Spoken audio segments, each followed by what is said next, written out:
प्रबंध समिति आदर्श विद्या मंदिर जोधपुर कक्षा 10वीं संस्कृत की ऑनलाइन कक्षा में आप सभी का स्वागत, अभिनंदन। आज हम व्याकरण में संधि प्रकरण पढ़ेंगे। संधि किसे कहते हैं? वर्णानाम मेलनम संधि, वर्णों के मेल को संधि कहते हैं। यानी कि दो या दो से अधिक वर्णों का जो मेल होता है, जो मिलन होता है, उसे संधि कहा जाता है। अब यहाँ ये प्रश्न उठता है कि वर्ण कहते किसको है? क्या चीज? वर्ण किसे कहते हैं? ठीक है, ध्वनि का वह सबसे छोटा भाग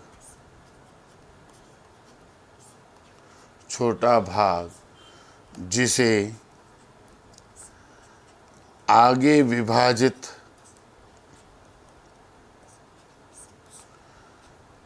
नहीं किया जा सकता, उसे वर्ण कहते हैं। ठीक है, उसे वर्ण कहते हैं। ठीक है, ध्वनि का सबसे छोटा जो भाग है वह वर्ण कहलाता है। इसका दूसरा नाम अक्षर भी है। अक्षर की परिभाषा क्या है? न क्षरः इति अक्षरः, जिसका क्षय नहीं होता वह अक्षर है। यानी कि ध्वनि की जो सबसे छोटी इकाई है वह वर्ण कहलाती है, उसे वर्ण कहेंगे। जब हम वर्णमाला लिखते हैं तो उसमें ये क ऐसे लिखा जाता है, ये सबसे छोटा है, आधे क से आगे इसका टुकड़े हो नहीं सकते। ठीक है, इसलिए यह सारे वर्ण हैं। अब हम देखते हैं संधि के भेद कितने होते हैं। संधि को मुख्यतः 3 भागों में विभाजित किया जाता है। कौन कौन से? पहला है स्वर संधि, दूसरा व्यंजन संधि और तीसरा है विसर्ग संधि। आज हम पहला स्वर संधि पढ़ेंगे। स्वर संधि कहते किसको है? दो या दो से अधिक स्वरों के मेल को स्वर संधि कहते हैं। इसे अच संधि भी कहा जाता है।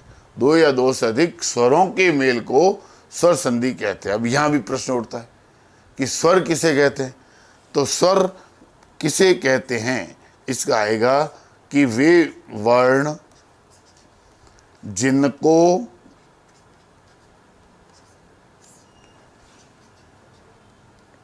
उच्चारित करने में किसी अन्य वर्ण की आवश्यकता नहीं पड़ती। यानी कि जो स्वतंत्र रूप से, जिनको हम स्वतंत्र रूप से बोला जा सकता है, बोल सकते हैं, ठीक है ना, बोला जा सकता है, वे सारे ही स्वर कहलाते हैं, उन्हें स्वर कहते हैं। अब आता है स्वर है कितने, देखते हैं संस्कृत में। अ, आ, ई, बड़ी, उ, री, बड़ी री, लृ, ए, आई, ओ, औ। ठीक है, ये स्वर है। अंग और अह ये स्वर की श्रेणी में नहीं आते। क्यों? क्योंकि ये दोनों मिश्रित स्वर है। ये दोनों मिश्रित है। कैसे मिश्रित? इसमें अनुस्वार की सहायता ली गई। ठीक है, इसमें तो अनुस्वार लिया और इसमें ली विसर्ग। ठीक है ना, इसलिए ये दोनों स्वर में नहीं आते। इसका अर्थ संस्कृत में स्वर कितने हुए? 1 2 3 4 5 6 7 8 9 10 11 12 और 13। संस्कृत में स्वर की संख्या होती है 13। और हिंदी में ये हट जाएंगे 2, तब हिंदी में कितने हो जाएंगे? 11। किसमें? हिंदी में। और संस्कृत में 13। किसमें? संस्कृत में 13 रहेंगे। ठीक है, चलिए अब देखते हैं स्वर संधि के भेद कितने होते हैं। स्वर संधि के भेद 7 होते हैं। 8वीं तक हमने पढ़ा था कि इसके भेद 5 ही होते हैं, लेकिन 2 और जुड़ जाते हैं 9वीं और 10वीं में, पूर्व रूप और पर रूप संधि के रूप में। कौन कौन से हुए? पहला है दीर्घ संधि, दूसरा गुण, वृद्धि, यण, अयादि, पूर्व रूप और पर रूप। आज हम दीर्घ संधि के विषय में पढ़ेंगे। दीर्घ संधि, दीर्घ का अर्थ ही होता है बड़ा। ठीक है, इसकी संस्कृत में परिभाषा है अकः सवर्णे दीर्घ। यह पाणिनि का सूत्र है। ठीक है, इसका अर्थ क्या होता है? अ या आ के बाद अ या आ आवे, ई या ई के बाद ई या ई आवे, उ या ऊ के बाद उ या ऊ आवे, और री या री के बाद री या री आवे, तो दोनों के स्थान पर एक दीर्घ स्वर हो जाता है, एक बड़ा स्वर हो जाता है। कहने का अर्थ क्या है?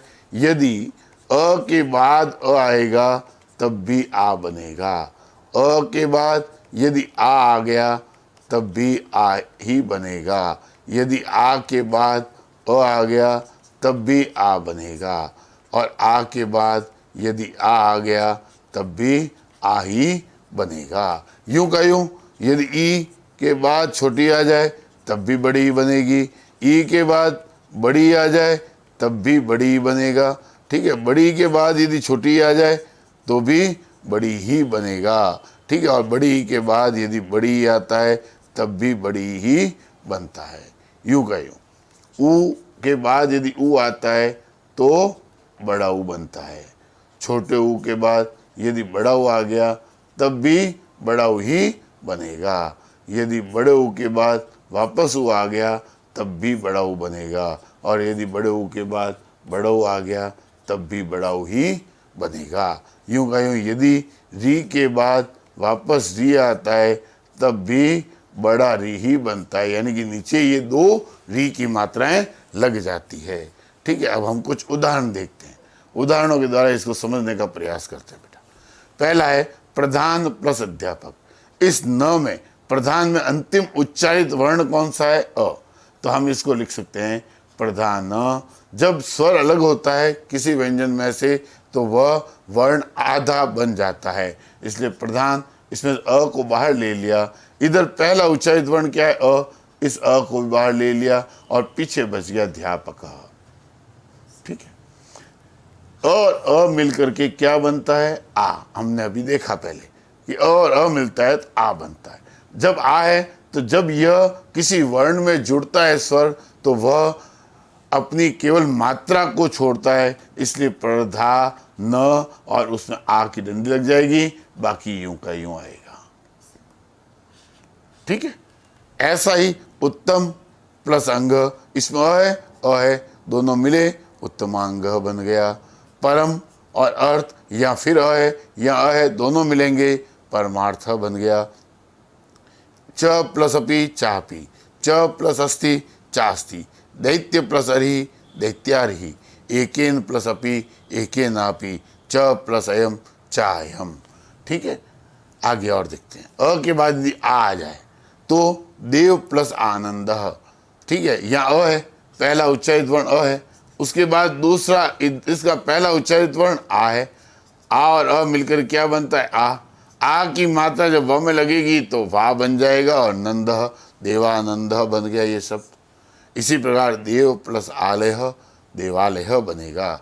शिष्ट प्लस आचार, अ और आ मिलकर के यहाँ भी आ बनेगा, शिष्टाचार। रत्न प्लस आकर, ये अ और ये आ ये मिलकर के भी आ बनेगा, इसलिए आ की डंडी लगी और रत्नाकर बन गया। ठीक है, प्रधान प्लस आचार्य।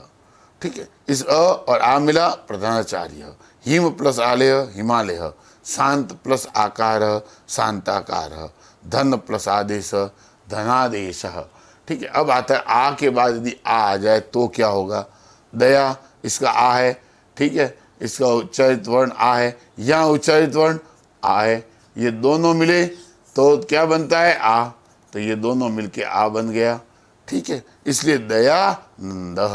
विद्या प्लस आलय विद्यालय, महा प्लस आशय महाशय, विद्या प्लस आतुर विद्यातुर, वर्षा प्लस आगम वर्षागम, राजा प्लस अध्या राजाध्या, सुधा प्लस आकर सुधाकर, तथा प्लस आगत तथागत।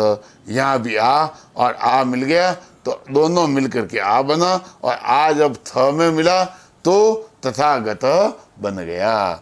अब आगे देखते हैं, आ के बाद यदि आ जाए तो भी आ ही बनता है। यहाँ विद्या, विद्या के बाद आ के बाद ये आ और ये दोनों मिले तो आ बना, आ मिलते ही देह में जुड़ गया, तब विद्या बन गया, अर्थी विद्यार्थी बन गया। शिक्षा प्लस अर्थी शिक्षार्थी, तथा प्लस अपि तथापि, कदा प्लस अपि कदापि, यदा प्लस हम यदाहम, महा प्लस असुर महासुर, तदा प्लस अपि तदापि, ठीक है। दिवा प्लस अपि दिवापि, सेवा प्लस अर्थी सेवार्थी।